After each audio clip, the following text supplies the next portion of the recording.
Hi everyone, welcome back to the channel. Today is the 3rd of September and I'm obviously coming in to open this vlog. I have been back to work. I went back to work on the 1st of September for inset day. Today is Sunday and tomorrow is the first full week of the school term. I say full week, tomorrow is another inset day. We have our safeguarding day, which is always tough. It is very important. And if you work in education, you'll know what I'm talking about, but it is fairly traumatic because we have to be reminded of the signs of abuse and what to look out for, and it's just that reminder of what some of our young people could be dealing with. So that's always a hard day. Then Tuesday is year 7's first day. I'm not a year 7 tutor. My tutor group are now year 9, same age as Charlie, so they are 13, 14. Which will bring with it its own challenges this year, but it means that I won't be teaching on Tuesday because I won't see any of year 7, and then Wednesday everybody else comes back and off we go. I am feeling nervous. I'm feeling very tired today. I haven't slept very well the last couple of nights.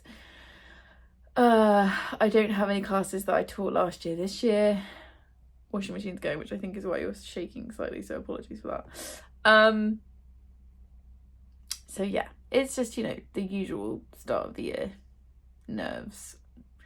What is wrong with this? Was it better if I hold it? Yes, so it's this table. Okay, so I'll just awkwardly hold you here instead. The book that I finished is Cleopatra, Last Queen of Egypt by Joyce Tilsley. Hopefully I've said that correctly. Lovely Marlene sent this to me ages ago. I think it might have been December or January. And it's a non-fiction all about Cleopatra, who, as you can see from this, was the last queen of Egypt. This took me about 3 weeks to read, and it's only sort of 300 odd pages. I'm glad I read it because I wanted to find out more about Cleopatra. But what I mostly learned from this book is that we don't really know anything about Cleopatra. So it's kind of 300 pages of like Egyptian politics, obviously like ancient Egyptian politics in Cleopatra's time period. Quite a bit about Julius Caesar and Mark Antony, with whom she had relationships, and then lots of like, well, this could have been Cleopatra but it probably wasn't, and this might have been her but it probably wasn't. And yeah, it was quite dense. I gave it 3 stars. Like I said, I'm glad I read it because it was a book I was really interested in, but I still don't feel like I've learned anything about Cleopatra. So if you can recommend any other books about Cleopatra, it would be much appreciated. But yeah, this one was quite dense and the font's tiny. I'm going to put the book down and swap you to my other hand. The professional booktuber that I am not. Yeah, I'm glad I read it, but like, I feel like there must be other books out there potentially about Cleopatra. I realised because she lived so long ago and none of, like, we don't have any examples of her writing. We don't even know what she looked like because even the statues that we think are her might not have been her, or they might have been created hundreds of years after she died. So, you know, the artist could have been completely wrong on what she looked like. I mean, there's been a long-standing debate, sorry, also I've just had a shower so my hair's wet, long-standing debate about whether or not she was black or was she Greek or what. We don't know that either. I don't know. It's a complicated one. But yeah, I gave it 3 stars. It took me quite a long time to read. I've been reading it since like mid-August. However, it did count for the historical fiction prompt for the Vampire Diaries readathon, which if you don't know, I'm taking part in loosely this month in an effort to kind of focus my reading a bit, because September tends to be my slowest reading month of the year because it's the first month of the school year, which is fine. But I was like, let's at least try and put some structure in place. I'm going to put you down now because I'm hoping that the washing machine's finished shaking. Here we go. Yeah, I'm hoping that it'll provide some structure, and I really like the prompts that Chloe's come up with, even though I know literally nothing about Vampire Diaries and have no interest in it either. But yeah, that fit for the historical fiction prompt. So there we go, first book read of the month. I'm glad I got it read. Thank you, Marlene, for sending it to me. I'm really glad that I got to read it, even though, did I learn anything about Cleopatra? No, but hey, it was, you know, there were bits of it that were interesting, which is why I gave it 3 stars. Okay, so today we have been out on the motorbike and went for brunch, which is really lovely, and I'm just getting myself ready to go on the live stream on Chloe's channel for The Heart Principle by Helen Hong. I'm ready with my book. I've made no notes. I know that Chloe like makes notes and tabs and stuff, but I just turn up and have a chat. But I have got my copy of the book ready. So we're going to go live in a bit to do that. So I will link that in the description because obviously that will have happened by the time you see this video. I'm going to do that. And then the rest of today, I haven't even got any chores to do. I did most of my stuff yesterday, which worked really well. I was very anxious yesterday, so I channeled all of that energy into getting stuff done. So yeah, the rest of today is very hot and sunny outside, typically because we're going back to school. We are forecast 28 degrees next week, which is ideal if you're on holiday and can lay in the garden. Less ideal if you are in a classroom with 30 teenagers, but there we go. Yeah, so the rest of today I will probably, it depends how hot it is because I don't like it if it's too hot outside, but I will be reading, and hopefully if it's not too hot, I'm not even going to get in the hammock. It's the 4th of September and I haven't filmed any B-roll because I only spoke to you yesterday and I went back to work today, but I've come home to 3 parcels, so I thought we'd sit and open them. Today was hard. Today was the safeguarding day at school. It was another inset day, so no kids. There were a few year 7s on an enhanced transition, but I didn't see them. Also background noise because it's 30 degrees here suddenly because we're going back to school and I've got every single window at my house open and there is noise outside. Yeah, today was really hard. It was a safeguarding day, which we have to do a couple of times a year. Anyone who works in education will know what I'm talking about, but it's just really grim because we are having to kind of be confronted with the reality of what some of our students are likely to be confronted with at home and outside of school, and you know, all of the signs of abuse, and we're listening to the stories of people that have been abused in various different ways, and it's just very important, and I know why we have to do it, but it's also soul destroying. Like, it upsets me. You can probably hear it in my voice. It just upsets me every single year. So that was today. Also I think I already said this, my young carer lead role kicked in on Friday. So I've been dealing with quite a few emails, and obviously that will settle down as I get like processes and stuff in place and I'll get quicker at things. But I've also had like quite a few like heavy emails to deal with today. So like parents like spilling their guts on what goes on in their households, and just, yeah, just the stuff that our young people have to deal with that I need to think about. So yeah, I feel like I'm carrying a lot of stuff today, and it'll be fine. Give me a couple of days, I'll process it. Also, we've already had a timetable change. We haven't even started yet. And some of the classes I thought I had, I don't have, and I've got extra ones I didn't realise I had. It's just a whole thing. So my brain is very worry. So yeah. So I've come home, and Charlie's here because he's got a couple of days of inset, so he's with Gary for the next couple of days. And I'm just gonna like sort myself up for tomorrow. Like, for me, sometimes self-care is just tidying the house up, putting my headphones in, putting a YouTube video on or an audiobook or whatever, and tidying the house and getting my environment exactly how I want it, and getting myself ready for the next day. And then I'm gonna collapse maybe into the hammock. I didn't even do it yesterday because it was so hot. Like, our garden is on the hot side of the house in the evenings, so I was sitting in the lounge. But I don't know. You don't need to know any of this. So let's open some parcels and see what you lovely lot have been up to, because this is all from my wish list. So these are all gifts. I don't know why you guys would be sending me gifts, but I appreciate that you do. And, you know, usual disclaimer, it's not expected at all, but I very much appreciate it when it happens. So let's see. Oh, this one is gift wrapped. How exciting. I mean, it's always exciting, but like, this is an extra level of excitement. Okay, who is this from?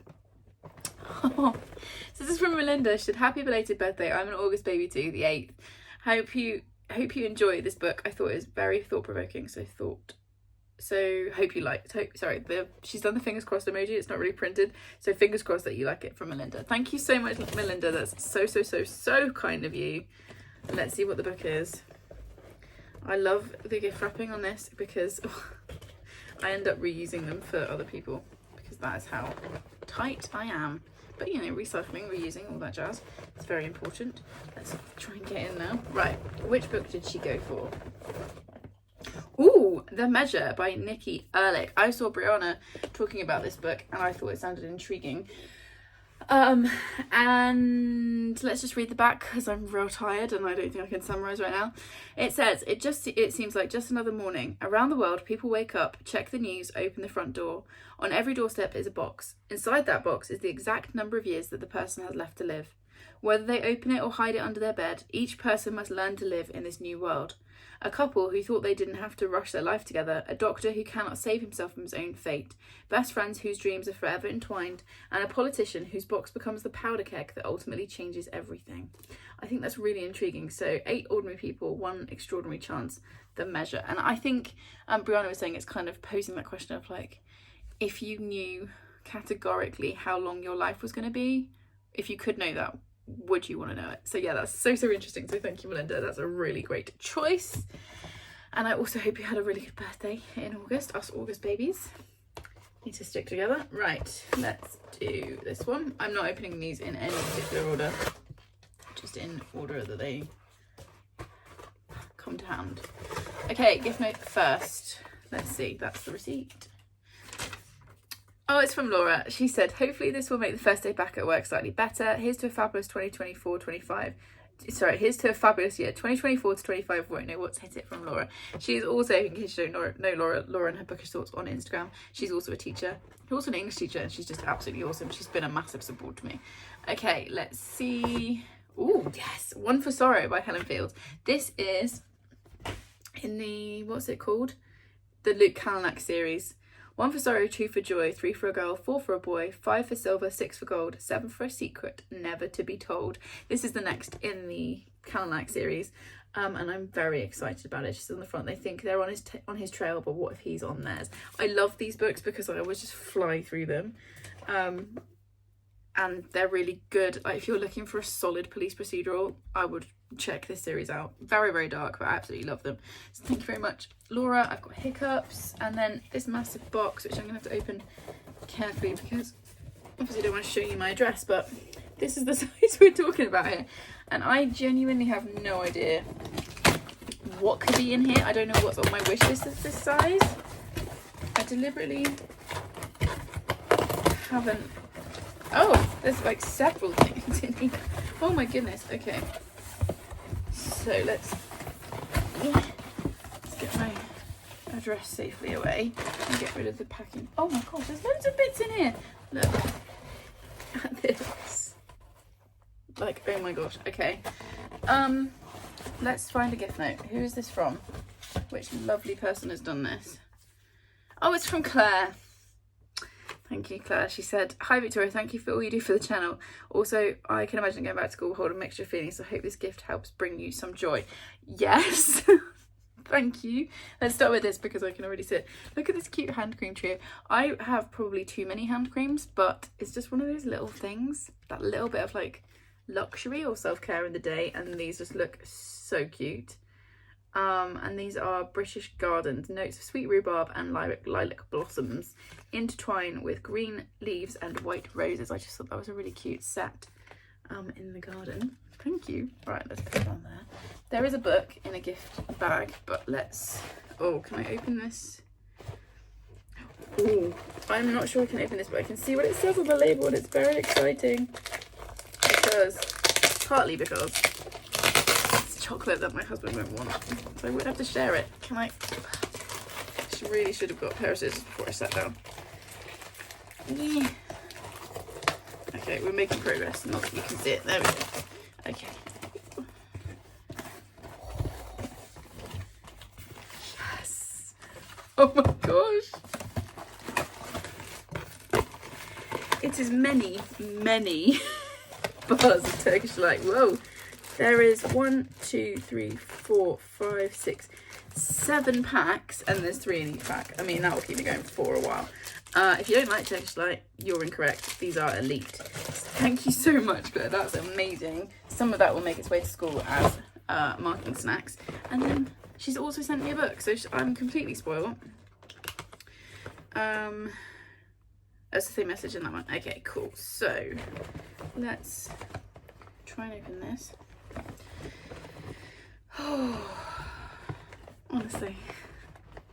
You guys are just so nice to me. I genuinely do not deserve it, but I very much appreciate it. Right, which book did you get? Oh, it's a hardback. It's a small hardback. What have I got? There's a small... Oh! It's Wuthering Heights by Emily Bronte, and this is in the Wordsworth hardback classic edition. Same as Robin Hood, which Rhiannon got me for my birthday, but these are the hardbacks rather than the paperbacks. And I've read this, so this won't go on my TBR, but it's just a really beautiful edition that I wanted for my collection. Look how pretty it is. And it's got that famous quote on the back: "He's more myself than I am. Whatever our souls are made of, his and mine are the same." And it's so pretty. Oh, it's so nice. Like, yeah, such a cute edition. I don't actually own an edition of this, so I'm very, very happy to have that for my collection. So that's these 3 books. Oop, Hand Cream and The Turkish Delight. Been completely spoilt, which is a bit outrageous after I've just been spoilt for my birthday. So thank you so much to all 3 of you who contributed to this stack. I really, really, really do appreciate it. For now, I am off to sort myself out, decompress a little bit, and then maybe do some reading, but probably I'll just be going for a very early night.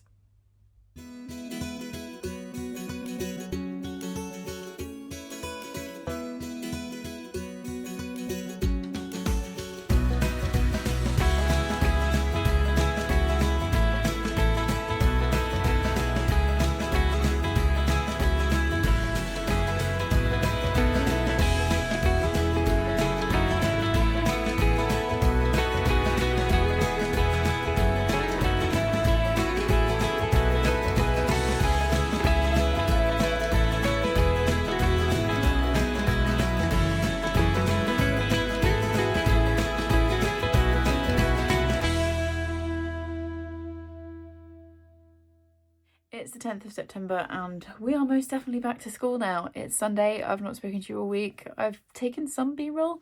I haven't edited it together at the time I'm filming this clip, so I'm hoping it's okay. And we're having a heat wave. Yay! I feel like it's such a cliche thing, especially as a British person, to complain about the weather. But what I really don't need on my first week of a new school year is for my classroom to be 33 degrees inside the room. That's not helpful. Really not helpful at all. So yeah, first week back is done. I'm obviously just currently getting myself mentally prepared for the second week, which will be like the first full week. Good overall. Very, very, very stressful. First weeks, or the first 2 weeks really, contain everything I hate, which is new classes, seating plans, schemes of work, new stuff that SLT decided to throw in for funsies. It's just a lot to process and get done. So it's always a interesting way to start your year. But I think it was successful overall. Last week was pretty good overall. The kids were well behaved. I did feel awful. My classroom, I love my classroom because it has windows on all 3 sides, but obviously that means that when it's hot it becomes a greenhouse, and we're on the first floor as well, and obviously heat rises. So yeah, it's been fairly hideous in there this week. But the kids have made a good start, which is great. I've got 11 classes this year that I'm either fully or partially responsible for. That's a lot of kids. And I've still got 3 classes left to meet and figure out. And I'm teaching drama.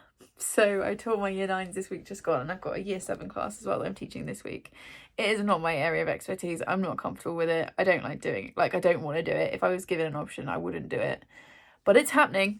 Year 9 class was okay. They were pretty well behaved. I don't feel like I'm in the swing of it yet. And I feel a bit sorry for them because I'm not a proper drama teacher.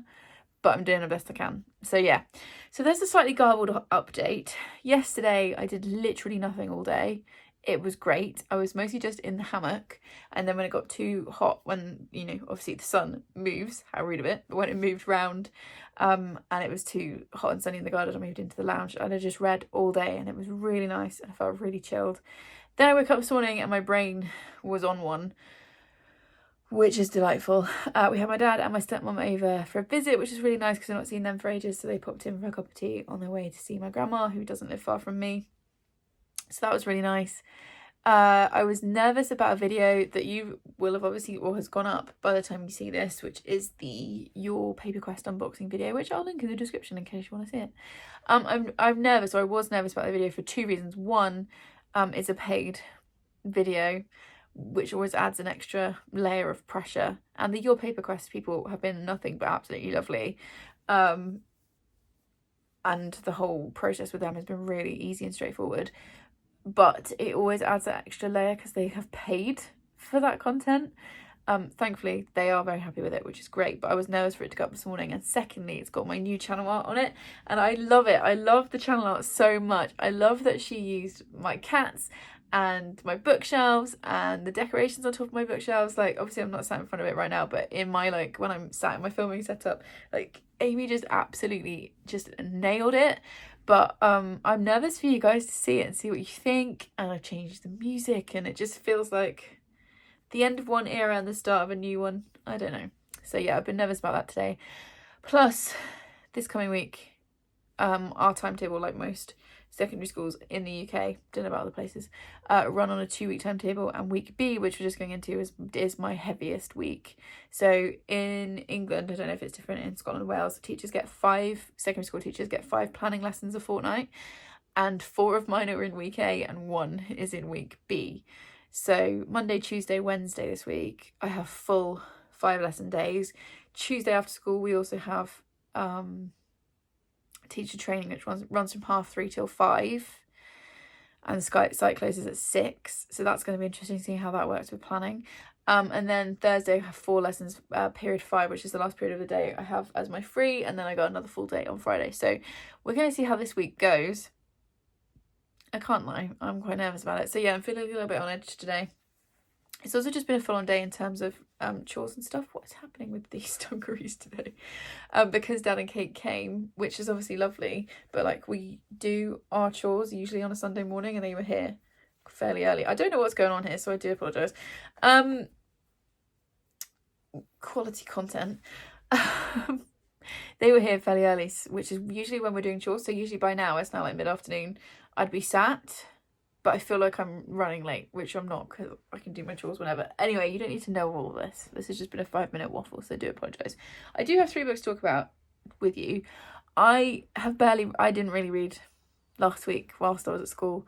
I audiobooked, so I've got an audiobook that I'm almost finished, so that'll probably be in the next clip. But because my classroom's so hot, I would come home, have a cold bath, and then finish any planning, because staying in my room to plan and do jobs was just not going to happen last week, which means that this week has got even more pressure on it. And then being in bed at like 7:30, 8 o'clock, completely exhausted with a horrible headache because of the heat. So I haven't been reading. I have finished one thing. I've currently got 4 books on the go. I read like a good 600 pages yesterday, which was so nice for my brain. My brain very much enjoyed that. But instead of just finishing a book, like reading one book from cover to cover, I decided to embrace my inner chaos demon, and I've started 4 books in the last 24 hours. I don't know why I've done that to myself, but I have. I think partly for me the logic was I don't like starting books in the week when I'm at work, because starting a book for me is the bit where you have to put the most effort in as the reader, and then once you're into the story then it's easier. I don't like doing that when I'm tired, because sometimes it gives me a bad reading experience and then I'm not being fair to the book. So I started 4 yesterday. So I have a choice of stuff if I have the energy to read this week, which I probably won't. I suspect all the reading updates you're going to get for this month will be on the weekend, and there'll be books I've read on the weekend. But anyway, the second book of the month is the 10th of September. Let's not compare August to September. August is a very different vibe. But anyway, the second book of the month that I have finished is Like a Charm by Elle McNichol. I loved this book. This was gifted to me by Charlotte. I think, was it a Christmas present? Yeah. Last Christmas, sorry it took me so long, Charlotte. And so many people, like Charlie's been shouting at me, not like shouting, she's lovely, but like prodding me to read it for ages. And I loved this. I gave this 5 stars. In this, we are following Ramya, who moves from London to Scotland with her parents and starts going to school, and she's about 11, I think, or 12, and she Sorry, Molly's in my corner over there and she's just having a scratch and then laying back down looking adorable.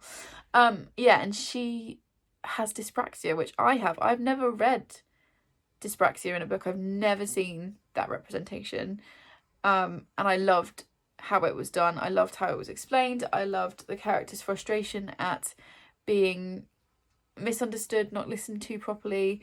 She's put into the kind of special kids class because of her dyspraxia, and I loved how that was dealt with. And then on top of it, you've also got a supernatural element because Ramya can see things that other people can't, and after her grandfather passes away, he leaves her a set of instructions and a book, and that's kind of all I'm gonna say, and it's about what happens to her along the way.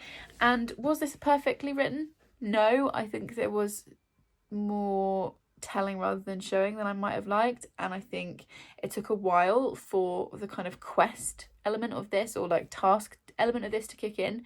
However, it made me sob at the beginning and at the end, and if a book can do that, it gets 5 stars from me.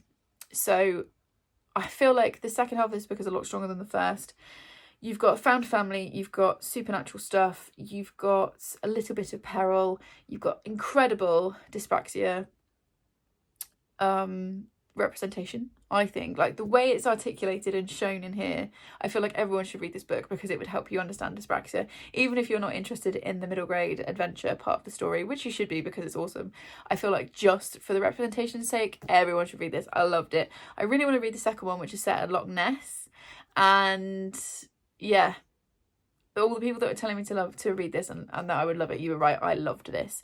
This also fit the supernatural prompt for the Vampire Diaries readathon, which I am loosely taking part in, although I'm only on 2 books finished thus far, so I'm sorry for Team Stefan, which I am on.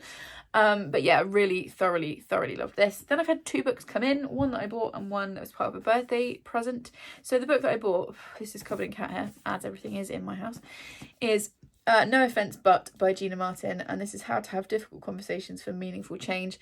This was recommended to me, or not to me specifically, this was recommended when I went for inset training a couple of weeks ago.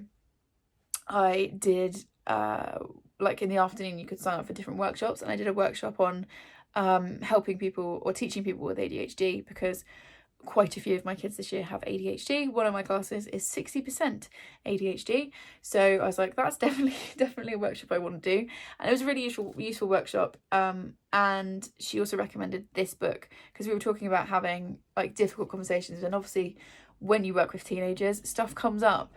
And I've had some situations with my tutor group who are 13, 14, where we've had to talk about things that are tricky, and I feel like I've given it my best effort and said the right thing, but it would be good to have some kind of extra support in that, and so she recommended this book. So yeah, I'm intrigued to see what this is like. This is obviously non-fiction, and at some point I will read it.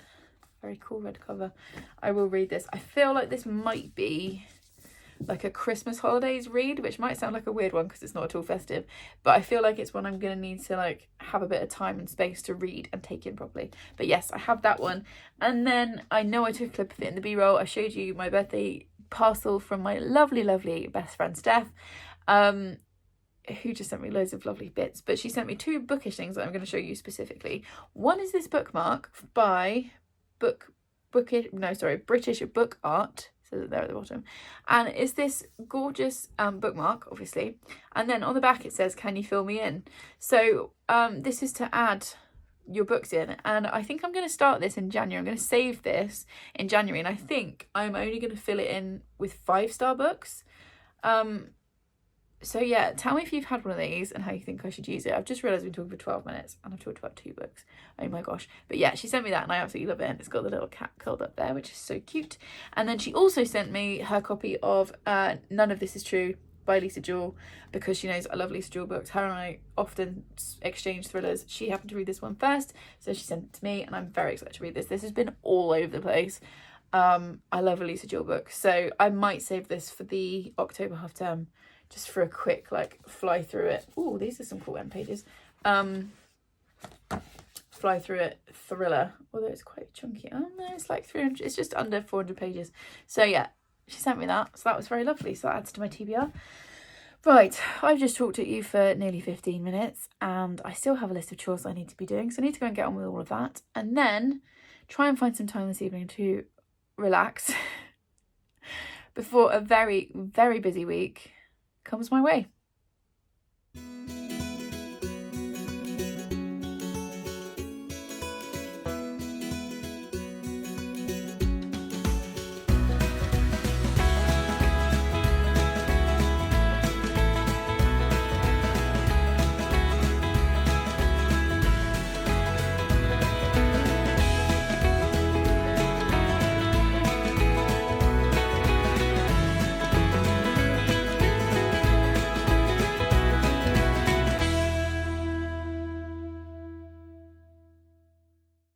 It's the 17th of September and wow, that was a week. The weather has changed, which is very nice, but it means the lighting is awful.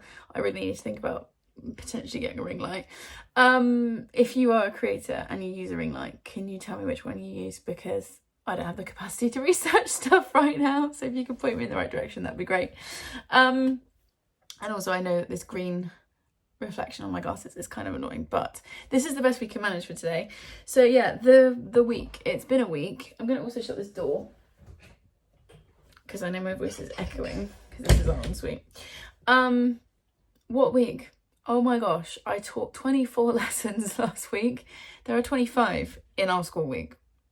I had 1 PPA. It was not much fun. The week itself was fine, but we are still in the honeymoon period with the kids, so we'll see what this week brings before I decide if it's how this year's going to go. I do have my first dose of lurgy, as you can probably hear from my voice.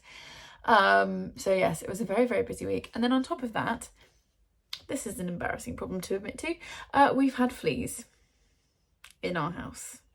So that's a delight. So realised it on Wednesday and then spent Wednesday night and Thursday night pulling out literally every single piece of furniture we own, putting anything that was like loose, like the stuff under the bed, for example, or like just everything, all our bits and pieces into boxes. It literally looks like we're going to move out. Hoovering and spraying. We've double fleed the cats under the supervision of their vet. And then the pest man came on Friday to do the first like commercial Sab's over there asleep flea spray as well, and then he comes back in 2 weeks to do a second one. So in 2 weeks time, so we literally had to pull every item of furniture away from the wall because he needs to be able to get to like the edges of the carpet and the skirting boards and stuff.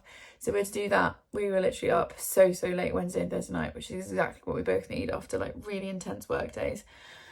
And then he came and sprayed, and then in 2 weeks time we'll have to do it again, and then obviously we have to put everything back, which is what we're doing this weekend. So that's really fun. It's really stressful. I'm really confused how this has happened because I am like obsessive about putting anti-flea stuff on the cats. Gary, for his work, does go into empty houses because he's a surveyor, so he goes in to look at them before they're either sold or relet. So it might have been that he brought a little visitor back with him. But yeah, it's just been a really stressful week. And then obviously we have to wash everything we own. So all of our clothes, all of the soft furnishings, everything has had to be washed at 60 degrees. So our washing machine has been going constantly since Wednesday. I've now run out of places to hang stuff. And yeah, it's just been really stressful. So this setup is the best we've got at the moment because our house is a bit of a disaster zone. And I'm really tired, which is going to be the theme of the vlogs for the next 6 months now. I have got 5 books to talk to you about and a book that I bought. So even in all the chaos, my whole like start a bunch of books on a weekend really worked, clearly, because the rest of the week I could just like finish off the books I started. It worked really well. So we're going to go through, I'm going to be as like concise as possible. I have also got my trusty blue notebook because so much has happened this week. I don't trust myself to remember the rankings I gave these books. I mean, as always, my Goodreads and StoryGraph, I used both. Are linked below, so if you want to go there you can see some more. So first one I read was Sea Change by Gina Chung. I read this for the friendship prompt for the Vampire Diaries. readathon. This was very kindly sent to me by Book Break in exchange for a nice review, and it came out on the 10th of August. This came into me after it was released in August, so that's why I didn't read it last month. But I read it this month and really enjoyed it. I really like this cover. This is just an art copy, obviously. Can you see that? Like the bits on the tentacles are raised. Okay, so we're following Ro, who is, I think, in her late 20s, and she has just been broken. Well, her boyfriend has just left on a one-way mission to Mars, so he's basically broken up with her. Her father disappeared years ago, and she's got a job in an aquarium where her best friend is an octopus called Dolores. And this is just about her life and about what happens when the aquarium says that they are going to sell Dolores to a private collector. I really liked this. I gave this 4.5 stars, and this is a debut, so I'll definitely read more from the author. This was funny and sad, and I guess would be classed as like millennial fiction. I feel like if you like Sally Rooney, you would like this kind of thing. It's quite melancholy in the way that it talks about Ro and her life and how she's feeling about things, and it's that thing of she feels like she's been left behind, and we get quite a lot of her family stuff. Her family are, or I want to say, I can't remember where exactly they're from, but her family, Korean, because Gina Chung is a Korean American author. So it talks a lot about Korean culture and having parents who came from Korea and still have that very traditional way of seeing things, and she's Korean American, so her viewpoint is different, and the kind of conflict particularly between her and her mum, and then the mystery of what happened to her father. And yeah, I gave this 4.5 stars. I really love the friendship between Ro and Dolores as well. So yeah, I would definitely recommend this, and I don't know what the actual cover looks like, but I really enjoy the art cover. So yeah, 4.5 stars, would recommend that. Then the next thing I read was an audiobook, so I'll put a picture here if I remember, and that was The Sisterhood by Catherine Bradley, and it was narrated by Beth Eyre, and I gave this 4.5 stars. I liked this. I thought it was going to be, so we're in a dystopian world, and we're in the world of Big Brother, which was obviously originally created by George Orwell with 1984. And I thought this was going to be like after Winston's story in 1984, but it actually runs alongside Winston's story. And we are following, I can't remember what her name was, Julia / Juliet, she gets called both at various times in the story. And she is living in this dystopian world. And I don't really want to tell you any more than that. It's kind of a retelling.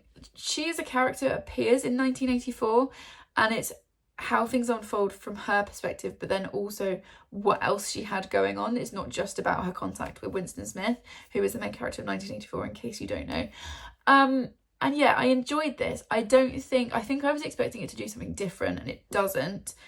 And I've never been a huge fan of 1984. I've read it a couple of times and studied it at uni, which possibly is why I'm not the biggest fan of it.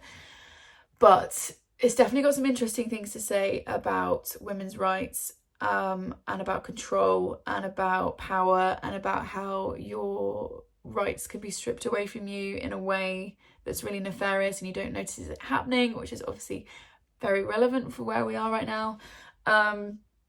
So I think I would read more from her. There were parts where I was slightly bored and I didn't emotionally connect to it, which is why it could only be a 4, but I did enjoy it. And I feel like if you really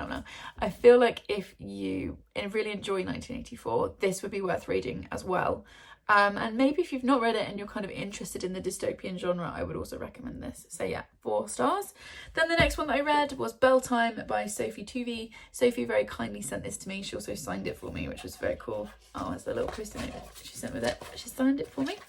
And this is set in a school, so this is a contemporary. So this was my school setting, obviously, for the Vampire Diaries readathon. And I gave this 4 stars. Yeah, I gave this 4 stars. So we're following Jen, who is an English teacher at a school that is basically about to go into special measures, and this new head teacher arrives, and he brings with him his corporate team, and one of the people on the corporate team is Michael, who is going to be in the English department, and Michael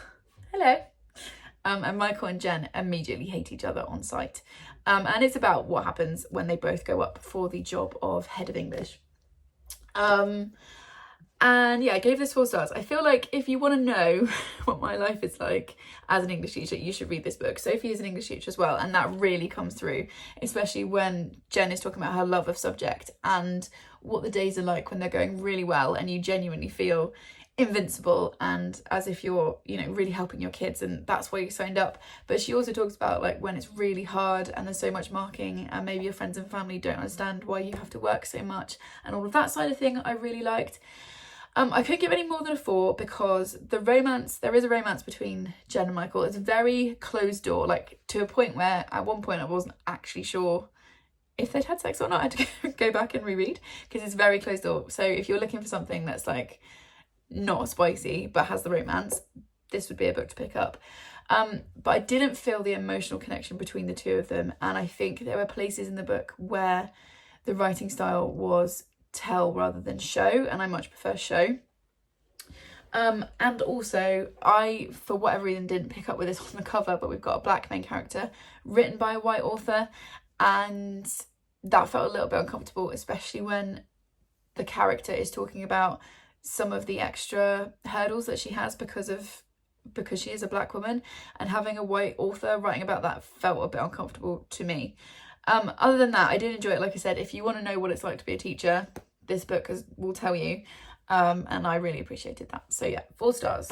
And then the next book that I read was another audiobook. I'll put it up here. It was a real short one, and it was Alice Austen Lived Here by Alex Gino, and I gave it 4.5 stars. It was also narrated by the author. So Charlie at Charlie Brooke Reads recommended this a while ago, and when she was literally as she was talking about it, I paused the video, went onto Scribe, downloaded it, and it had been sat there for a little while. And having finished the Sisterhood, I just needed a palate cleanser because that was really intense and it's quite long.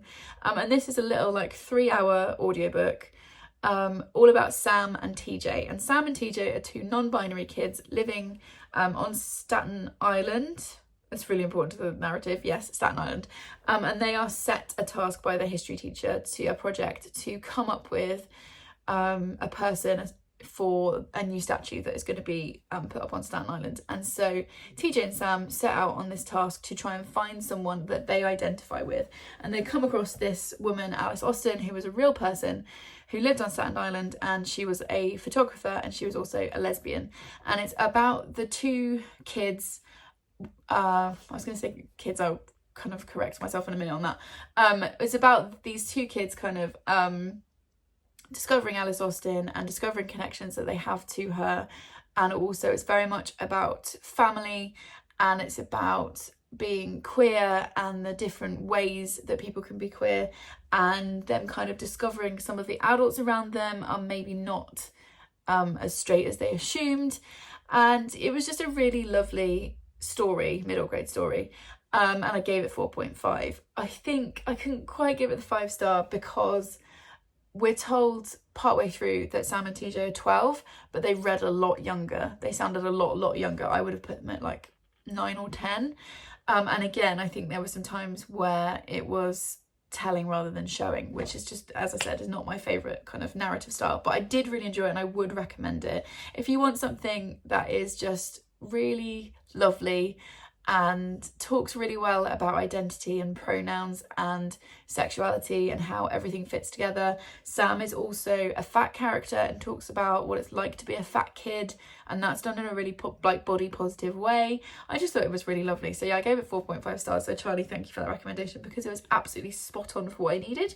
And then this final book that I read, that I finished, so I didn't use Alice Austen for anything. I was just checking for the readathon. This is not connected, but it's just weird that we've got the same surname in 2 books together, because I read Lucy Worsley, Jane Austen at Home, and this was really lovely. I'd given this 4 stars. I finished it this morning. It's taken me ages to read. It was 483 pages, so it's a big book, and it is quite dense. It does have pictures, which I really appreciated and enjoyed. Let's see if I can find one for you now. So you do have like images throughout, which I thought was really lovely. Oh, it doesn't want to show you the others. There we go. And I gave it 4 stars. So I definitely prefer Lucy Worsley's non-fiction. I read her middle grade novel, I Am Victoria, earlier this year and didn't love it. It was okay. It was an all right time, but like wasn't that memorable. Obviously she's a historian, so her non-fiction is where her writing really shines, and I really enjoyed this. I gave it 4 stars. I think if you have a Jane Austen fan in your life, they should definitely read this, because what she does is she looks at Jane Austen's life and she goes from before she was born all the way up until after she died, and she looks at all the places she lives and what was going on in her life at the time, and also there's a lot of discussion about the 6 novels in here. Well, 7 if you're counting the one that she didn't finish. I would say don't read this if you haven't read the novels, because there are lots and lots of spoilers for all of the books in here. But yeah, I really enjoyed this. I think it was very cozy and charming, and because we don't have loads of information on Jane Austen, like we don't know what she looked like, for example, it was more of a look at Georgian society and what was going on in the middle and upper classes during Jane Austen's life, which I found really interesting. The final chapters are obviously quite emotional to read because it is all about Jane Austen's last illness, and she died in her early 40s. And yeah, I just thought this had a lot of heart. I think it was just a bit slow in some places and it is quite dense. So it took a while to read, but I am glad I read it. And like I said, I gave it 4 stars. Then I got a book that I bought and pre-ordered and forgot all about and appeared in the post earlier in the week. Sav. She's trying to dig away out of the room. I will open the door in a second. And that book is Agatha Christie's Autumn Chills. This is the autumn collection. I've already got winter and summer. So I've got this one, and then in the spring I will buy the spring one. And yeah, this is just, again, 12 supernatural mysteries and murderous plots following Hercule Poirot, Miss Marple, and Agatha Christie's other favourite detectives. Look how pretty it is. I will obviously be reading this in the autumn months. I hadn't looked at the end pages yet. Look at that. These books are so beautiful, and my brother bought me the first one, which was the winter one, and I'm fully obsessed. So yeah, was really excited. I'd pre-ordered this and I'd forgotten all about it, so it basically felt like a present. So yeah, I was really happy to come home to that. And then lastly, before I go, because I've been talking 15 minutes and I've still got housework to do, I just wanted to really quickly mention Melinda F, who sent me an Amazon voucher to my email address for me to use for school stuff, and I've only just seen it. I think it came through a couple of weeks ago, but I haven't been very good at checking my emails since I went back to school. So Melinda, thank you so much, because I mentioned in a video at some point that I'd had to buy school supplies, which unfortunately I think happens to most teachers. I'm not aware of many teachers who don't buy stuff for their classrooms.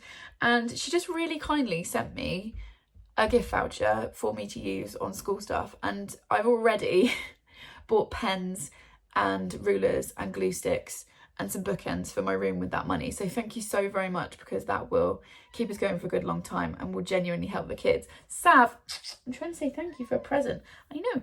I'm gonna get up now. I know. This is my sign, isn't it? To get up and go and do stuff. Oh no. Okay. Oh, thank you for that.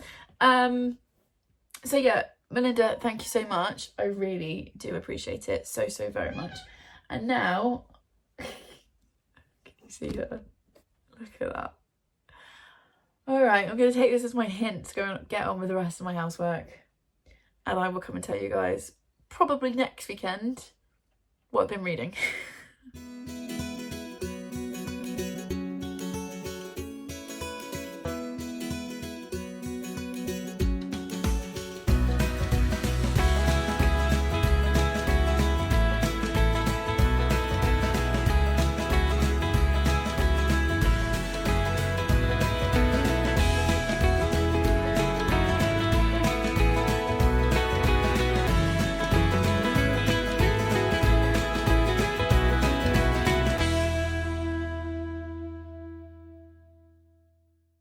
It's the 24th of September and I am currently on sprints, and we've got 20 minutes left of this final sprint, and I just wanted to use this time to come in and tell you about the books I have been reading this week and that I finished. It has been another crazy week 3 of term, honeymoon's over.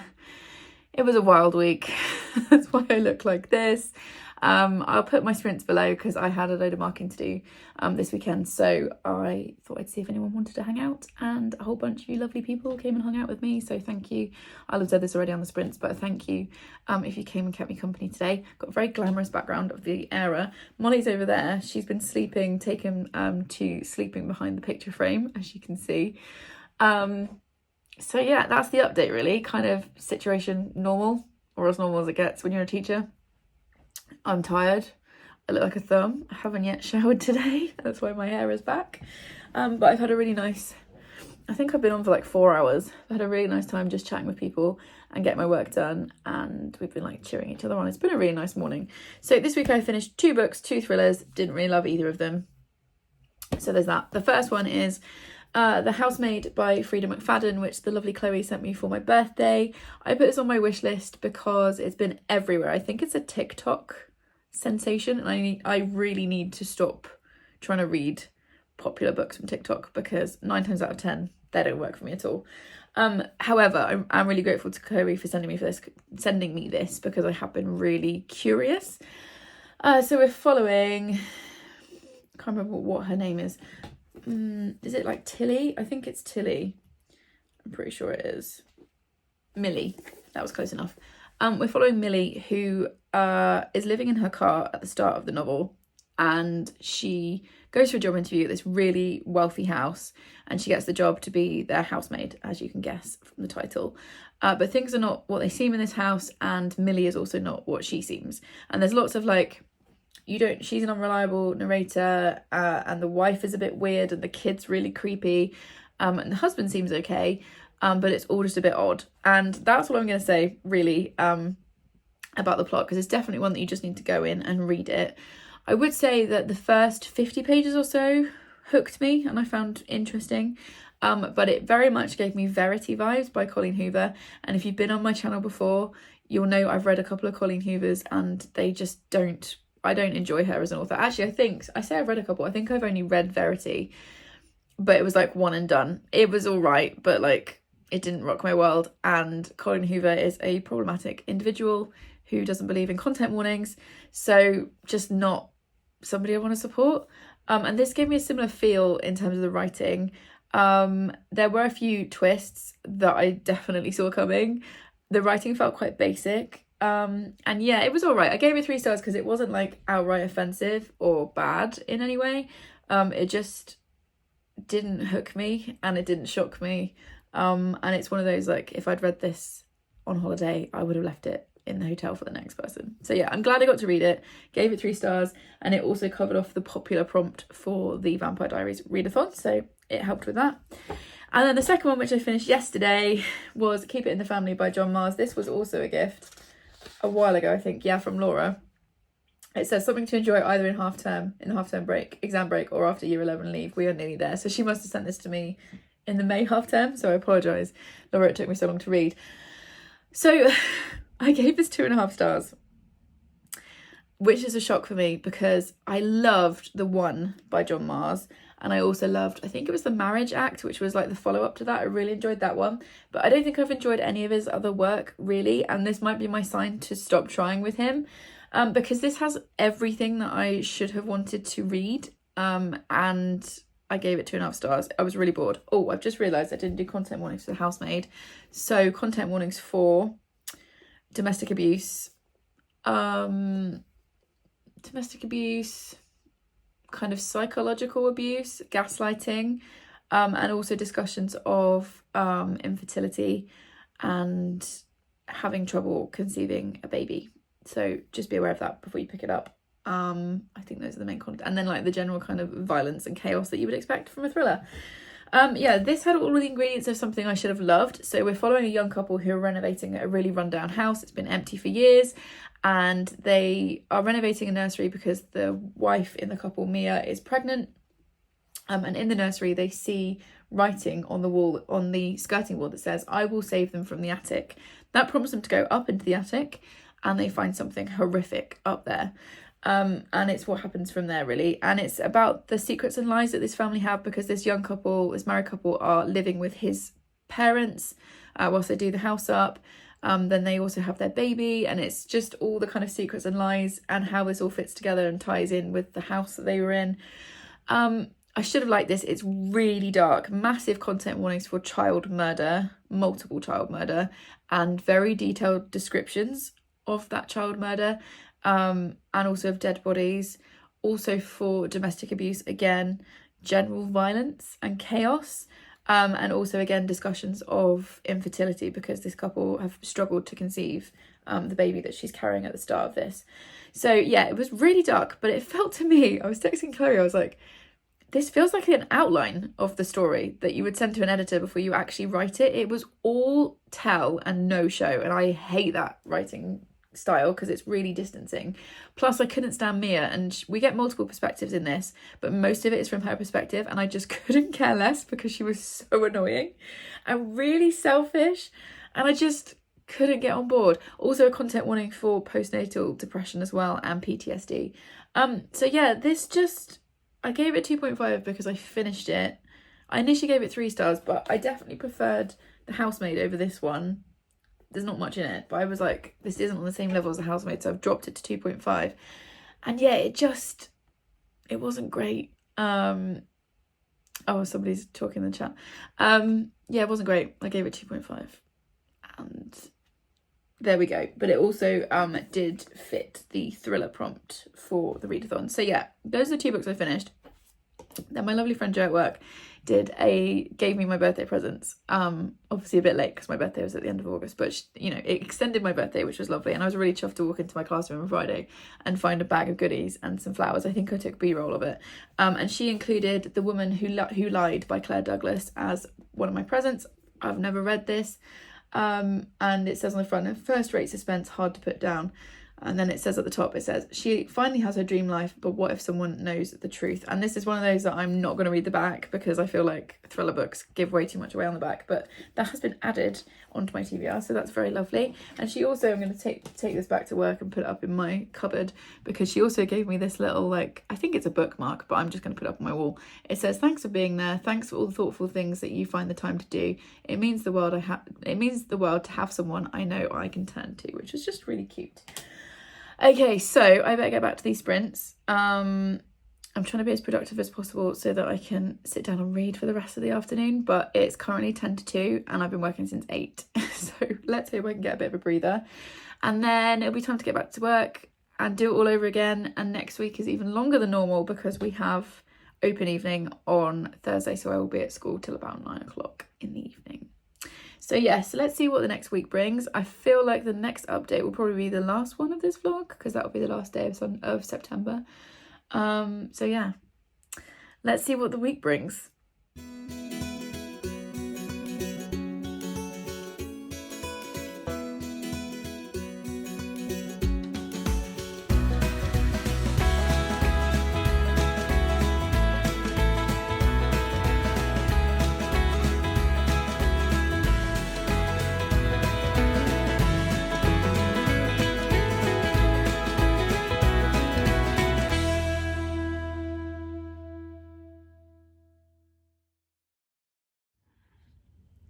It's the 30th of September and I am ready for this month to be over. Not gonna lie, quite happy that it's the last day of September. I'm ready to move on and have a better October. So as you can hear from my voice, I am not well. I haven't been well all week. I've had what I am convinced is COVID. I haven't tested positive, but I've had COVID a couple of times now and I know what it feels like, and it feels like this. I didn't feel great when I spoke to you, I think it was last Sunday.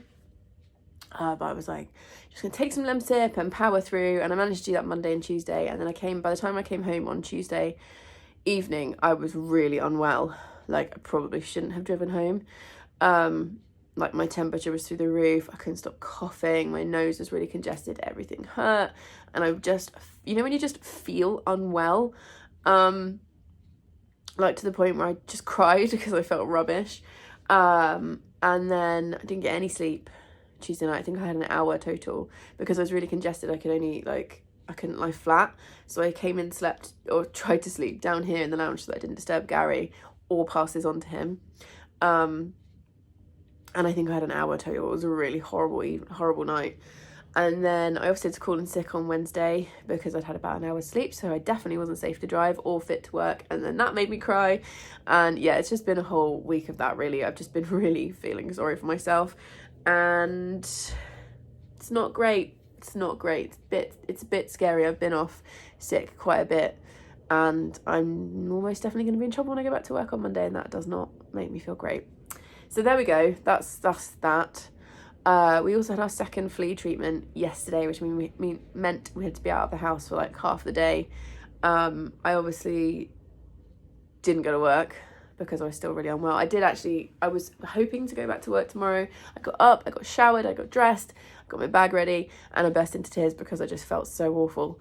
And then called in sick again, and then cried some more. So it's been a whole cycle of that. There's a reason why there's not much B-roll from this week. But yeah, I didn't obviously want to go somewhere I'd be around a bunch of people because I don't want to pass this on. So couldn't go to work, didn't want to go to my in-laws because I didn't want to make them sick. They live nearby. So I literally just went to the local little town and like wandered around. I couldn't even wander very far because I can't walk far before I need to lie down. So like I went and got some breakfast in a cafe that had literally just opened and like sat in the corner, wore a mask, ate my food and left. And then thankfully it was dry yesterday because there's like loads of benches and stuff, so I just sat on benches and read, and then I sat in my car and locked the doors and pretty much fell asleep until I was allowed to come home. And then I slept all of yesterday afternoon, and I felt a bit better when I woke up. Like I woke up really hungry and I've had no appetite all week. I've had to make myself eat, so that was the first time I've been really hungry, so I'm hoping that's a good sign. So yeah, Grotbag Towers is where I've been this week. I'm sorry about the sniffing, but I realised this morning, I was like, oh my gosh, I don't have a video for tomorrow. I'm going to need to finish this vlog and get it up. So yeah, September is always a tough month, right? Because I'm readjusting to going back to school and all of that stuff. But I always try and go into it with like a positive outlook. And I was like, September's going to be great. I'm going to stay on top of all the stuff. And then it's just been derailed. So we're going to try again on Monday. Although the word Ofsted has come up in staff meetings this week. We think it's going to be next week. So we'll see what happens with that. For those of you that don't know, Ofsted are the people that like regulate schools, and they come and inspect us every 5 years, which I fully agree with. I think schools need to be checked and held accountable. But by all accounts, I've never done it before because I'm still a new teacher. By all accounts, it's going to be a very stressful time. So that's great. That's what teachers need. More things to make us stressed. Anyway, that's for next month. So yeah, I'm sorry, I realised I've just whinged for 5 straight minutes. But I've really not felt very well. Plus, like I said, we had our second flea treatment yesterday, which is why you can probably hear the washing machine in the background, because now every single thing we own has to be rewashed again, in case there are fleas hiding in there. So yeah, that's what's going on this weekend. We were supposed to be going out today for lunch with a friend of ours, but his partner's got COVID. And I'm not fit for public consumption. So we've cancelled that, so that kind of sucks. So plan for today is to finish this and get it edited and uploaded, and then put our house back together because all of our furniture is everywhere because we had to move everything back into the centre of the room so that the flea man could spray.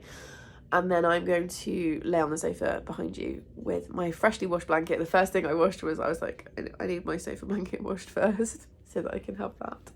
And then cycle through loads and loads of laundry. That's the plan for today. And tomorrow, which will obviously be October vlog stuff, I need to plan my lessons for Monday and do a bunch of housework and try and get myself on my feet enough to go back to work next week. I can't have any more time off. So yeah, that's what's been going on. I have got 3 books to talk to you about that I finished, 5 books that I was sent by a publisher because I was absolutely spoiled. I've got a parcel to open from my wish list, and we need to do stats, and I'm already 5 minutes into this chatty vlog. Also, bookmarks arrived today. I was so happy with them. Like, they've come out so well. There will be a proper announcement video later this month. I also, yesterday or the day before, I don't know, one of the days this week, have been planning my 48-hour readathon for November. And again, I'm going to cough again. Sorry, guys. Do I need to get my water? I'll be back. I should not have sat down to film without my drink. This has actually saved my life this week. If I haven't already, because I probably already mentioned it in this vlog because I'm obsessed with it, I will link it in the description. So, sorry, let's try and actually be coherent. What was I talking about? Bookmarks. Yes, and the readathon. So yeah, we're going to do a 48-hour What Victoria Read themed readathon in November, which honestly is the most egotistical thing I've ever said out loud, I think. But I floated the idea I think in a live show or something, and people were enthusiastic about it. So I put some stuff together, which I need to go back over because when I was planning it, I had a very high temperature, so I just need to check what I planned. But there'll be an announcement video coming. But basically, keep the weekend of the 3rd to the 5th of November, which is the Friday to Sunday, free if you want to join in with some What Victoria Read themed shenanigans to celebrate our 5th birthday, because the 3rd of November is the channel's 5th birthday, or the 5th anniversary of when I first uploaded a video. So yeah, bookmarks also arrived this morning. They look so good. I need to set up the Etsy for that. So yeah, there'll be like more stuff on that coming once I am able to film properly. I was supposed to film today to do, like, this weekend. I always earmark a weekend for Booktube each month where I film and then edit and upload and get everything ready and thumbnailed and stuff for the month ahead. And it was supposed to be this weekend for October. So I have no idea what content you might now get for October. I do have a video that I did, a read with me video that I filmed back in August and kind of stockpiled, because usually at some point in September, October, November, I have a bit of a wobble where I don't film. So I was like, I'll save that for when I need a video. So the way I'm feeling right now, my money is on that video coming after this one. If that happens, you'll know I haven't been well enough to film. But hopefully the following weekend I'll be able to film some stuff, and that will include like a proper, like, showing you the merch, showing you the bookmarks and launching the Etsy, and also telling you about the readathon, because I got a few prompts and all that kind of stuff. So yeah, that's been happening behind the scenes. I need to have another drink. Hang on. I'm completely obsessed with this. This has got 2 giant ice cubes in it and fizzy water, which for me is the best thing when I'm nauseated, and I'm really nauseated this week. I think it's the flu medication. It helps ease the symptoms, but it makes me feel grotty. But ice cold fizzy water is helping. So there's that going on. Oh yeah, and then I thought I'd show you some of these bits, because this is supposed to be a vloggy vlog rather than a sit down video. Because what do we do when we feel rubbish? We order random things from the internet. So I thought I'd show you a few quick bits that I've ordered. So I ordered the Burt's Bees. This is the autumn pack, and these have got some of my favourite ever flavours. So pomegranate, which is fine, I get that all the time. Like, that seems to pop up quite a bit. Vanilla maple is so good. The pumpkin spice as well. I don't even really like pumpkin spice. Am I allowed to say that? Still stay on the internet. Is really lovely. And then the chai tea. This was a surprise for me last year, because I don't really like chai either, but I really like this lip balm set. So these are all like autumnal things to set me up for autumn. I also finally got my act together and ordered some reusable makeup pads. I heard Ali talking about the fact that she uses reusable makeup pads, and I was like, I need to do that. I don't wear a lot of makeup, but I do use cotton pads to do my cleanser in the morning and the evening. And yeah, this is just a set of 20. This is all from Amazon. I will link it in the description. And you can machine wash them and all of that kind of stuff. I haven't even opened the package. Oh, it's cute. Look at that. So yeah, I'm going to add these to my washing because I haven't got enough laundry to do, and then start using those. So I thought I'd get those. These are called Axity. Again, I'll link everything in the description if you want it. And then this one, I really like the organic shop for body scrubs, because they're just really cheap and they smell really nice. The one I've got at the moment is blackcurrant, and it smells like what does it smell like? Well, obviously blackcurrant, but fruit pastels. It smells like a fruit pastel, and it's really good. And the actual scrub is good. It's like fairly gentle on your skin, but it does get rid of the dead skin that you need. And this one I saw popped up, and it's a pumpkin spice latte brown sugar scrub, and I was like, well, clearly I'm bougie enough to need that. I haven't even smelt it yet. I don't even know if I can smell it at the moment, but we'll try it. Oh, that smells really good. That smells like something I want to eat and a candle I want to burn. So yeah, that's my kind of like cheering myself up when I feel pants. It's not the thing to do. I should probably just go to therapy. But anyway, I bought those bits and I thought I would show you those quickly. And now let's talk about books. So also, sorry, I keep scratching. For some reason, again, I think it's the flu medication. It's not fleas. I haven't seen a flea for ages, thankfully. But some things like really irritate my skin. So yeah, sorry if I keep scratching. Right, let's talk about the stuff you're actually here for, because I've just waffled for like 10 minutes about nothing. Books. So the first book that I finished since I last spoke to you is an audiobook, so I'll put a picture up here if I remember when I'm editing, because who knows. I read The Book of Flora by Meg Ellison, and it was narrated by Shakina Nafak. This is the third and final book in the Road to Nowhere trilogy, which Amy from Nonfiction Feminist recommended, and I started in like July or August, and I finished in September, so that was quite nice.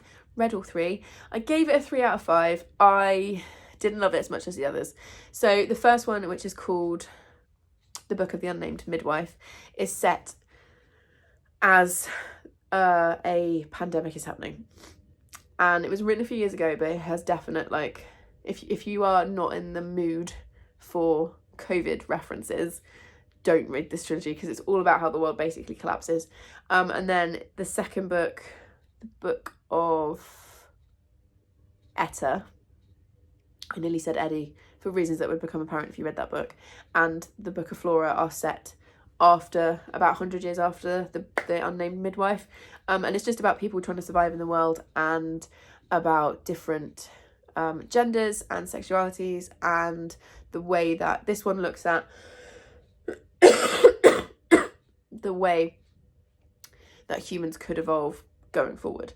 And yeah, I gave it 3 out of 5 stars. I think Meg Ellison's a beautiful writer and a really interesting writer, but I was just a little bit bored through this third book, and it felt a bit repetitive, and I don't know if it's because there's no jump forward in time, so we are sort of alongside some of the events of the Book of Etta, and then a little bit in the future, but not far enough, so it just felt a bit repetitive. I'm still glad I read it, and I'm glad I finished the trilogy. I would definitely recommend the first one. I'm not sure if it needed to be a trilogy, but I'm still glad I read it, if that makes any sense. So yeah, that was a 3 out of 5 star.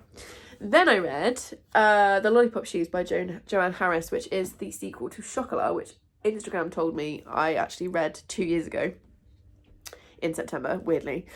This was gifted to me by the lovely Mary from Mary Among Stories. I think it was at Christmas. I think this was a Christmas gift, so I'm so sorry. Yeah, she said Merry Christmas, lovely. Whoops, sorry. I loved this. You can see it's massive, right? So look at the size of Chocolat, which is like 300 pages. And this is like nearly 600 pages, okay? I gave this 4.5 stars. I really loved it. I can't tell you much about it because I don't want to give spoilers for Chocolat. We're following some of the same characters, and we're also following someone who has joined this group of characters for nefarious reasons. And yeah, this, much like the first one, is this exploration of motherhood and growing up and community and food and magic, and that kind of, both the kind of gentle everyday magic that just being with a group of people and enjoying a meal can bring, but also actual magic, which is a lot more prevalent in this one than it is in Chocolat. And yeah, 4.5. I think I loved the food descriptions. I love following the characters. This is a big book, but the text is huge, and I actually flew through it really quickly once I sat down and read it, because I had been putting this off for a while because of the size of it. For me, it didn't have the emotional punch that Chocolat had. Like, Chocolat is a book that made me weep. This didn't really elicit an emotional response, so it couldn't be a 5-star, but it was a 4.5, and I very much enjoyed it. So thank you so much, Mary. I now want to read the other 2 books in the quartet. I've got hiccups. And it just reminded me of how much I love Joanne Harris's writing. She's a stunning writer. Okay, so it's that one, and then the final book of the month was Lying in Wait by Liz Nugent. This was gifted to me. I want to say this was Joe. Yeah, Joe and Alfie a while ago, because it says Happy Half Term. Liz Nugent wrote The Strange Case of Sally Diamond. Was that the name of that book? That one. And I've read a few books from her, and I've loved them. She's an incredible thriller author. This one, I don't know if this was like a much earlier work. Let's check.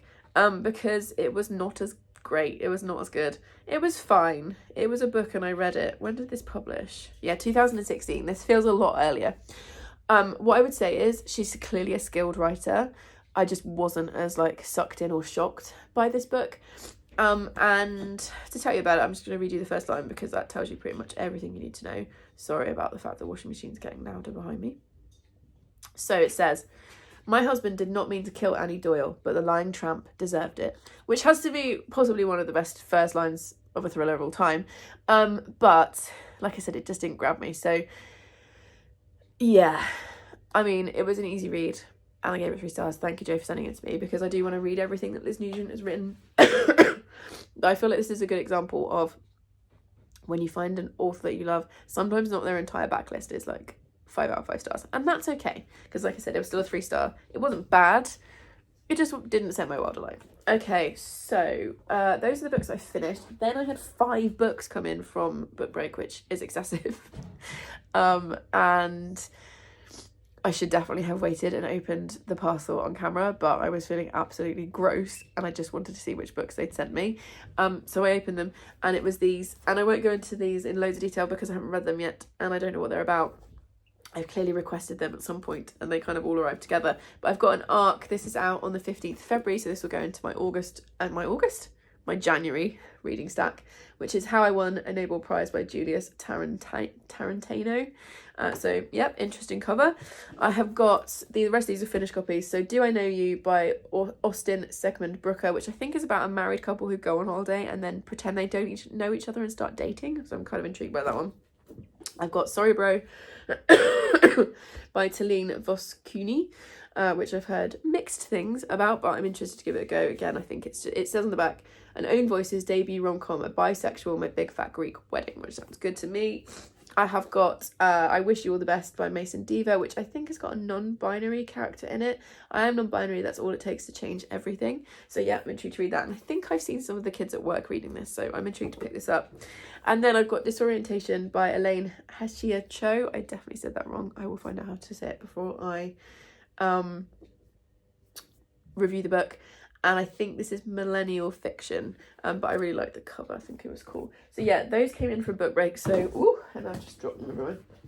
Massive thanks to them for that massive stack of books. We're almost there. Then, this arrived yesterday. So I've obviously saved it so we can open it together because it's from my wish list. So what some lovely person has sent me a present. So I wanted to open it on camera. Okay, gift note first. Gift note. That's a receipt. Is this a gift? Yeah, What Victoria Read. Okay, there's no gift note. So I will try and find out who this was. Ooh!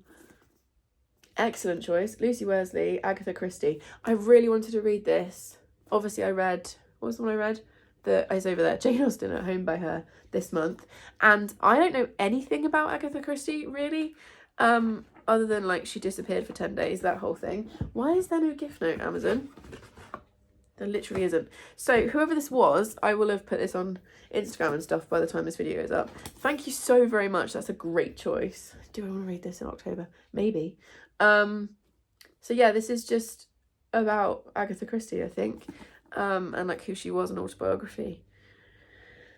So it says that access to personal letters and papers that have rarely been seen, Lucy Worsley's authoritative and entertaining biography unravels the mystery of the elusive author and makes us realise what an extraordinary pioneer Agatha Christie truly was. Yeah, this sounds really, really good. So thank you so much to whoever sent that to me. I'm annoyed that Amazon clearly didn't send your note, but I'll find out who it was.